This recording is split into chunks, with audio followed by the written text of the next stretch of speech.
Betting apps promotion కేసులో ఆరోపణలు ఎదుర్కొంటున్న యాంకర్ శ్యామల పంజాగుట్ట పోలీస్ స్టేషన్లో విచారణకు హాజరయ్యారు. 2.5 గంటలకు పైగా శ్యామలను పోలీసులు విచారణ చేశారు.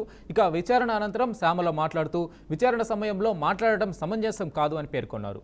పోలీసుల విచారణకు తాను పూర్తి స్థాయిలో సహకరిస్తున్నానని, బెట్టింగ్ యాప్స్ ద్వారా చనిపోయిన వారిని ఎవరూ భర్తీ చేయలేరు, బెట్టింగ్ యాప్స్ బెట్టింగులకు పాల్పడడం తప్పు అని ఆమె తెలిపారు.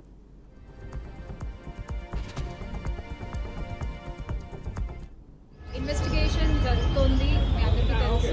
విషయం కోర్టులో ఉంది. సో దీని గురించి ప్రస్తుతము మాట్లాడడం అన్అఫీషియల్ అవుతుంది. ఆ విషయం నాకంటే బాగా మీకే తెలుసు. సో డెఫినెట్గా మేము ఇన్వెస్టిగేషన్కి కోఆపరేట్ చేస్తున్నాము.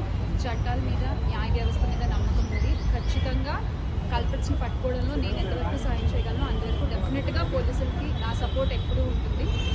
డెఫినెట్గా ఇది తప్పు. అండ్ ఆ కుటుంబాలకు ఎవరైతే నష్టపోయారో వాళ్ళకు కూడా ఖచ్చితంగా ఆ లోటు ఎవరు తీర్చలేనిది. ఇంకా ముందు ఇలాంటివి ఏమీ జరగకుండా తీసుకోవాల్సిన బాధ్యత మన అందరిపై ఉంది. ఇది ఒక రెస్పాన్సిబుల్ సిటిజన్గా చెప్తున్నాను. ఇక ఇవాళ విచారణకు బయా సన్నీ యాదవ్, అజయ్, సుధీర్లు కూడా హాజరయ్యే అవకాశం ఉంది. అలాగే హర్ష సాయి, ఇమ్రాన్ ఖాన్ల ఆచూకీ ఇంకా పోలీసులకు అందుబాటులోకి రాలేదని తెలుస్తుంది.